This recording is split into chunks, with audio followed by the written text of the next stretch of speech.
Hi, BrenTech here, where tech is made simple. So just to let you know that Microsoft once again has released new Defender definitions to protect against Windows ISO image malware. And this is something Microsoft does every 2 to 3 months. The last time I posted about the new Defender definitions was on the 6th of April, so that's basically 2 months ago.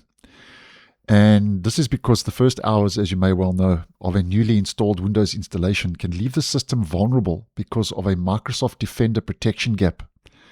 And this is because the OS installation images may contain outdated anti-malware software definitions, which means there could be a temporary security risk due to the outdated definitions in the OS installation images.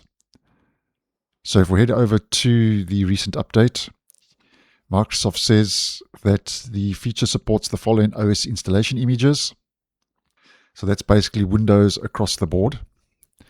And if we scroll down to this section, Microsoft says the package updates the anti-malware client, anti-malware engine, and signature versions in the operating system installation images to the following versions. And here's the important bit: Security Intelligence version 1.447.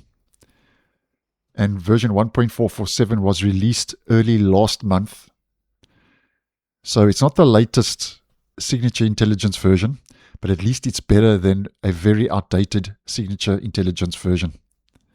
So if we head into my Windows Security app and we navigate to my Microsoft Defender Virus and Threat Protection updates, we can see I'm now on 1.451. which was last updated on the 8th of June, so that's today.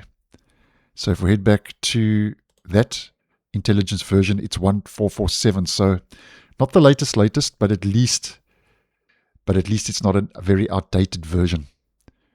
And here we see the package information. You've got ARM64, 32-bit Windows, and 64-bit Windows. There's the size. There are no known issues with this update, and just the links you can click on to get the different images.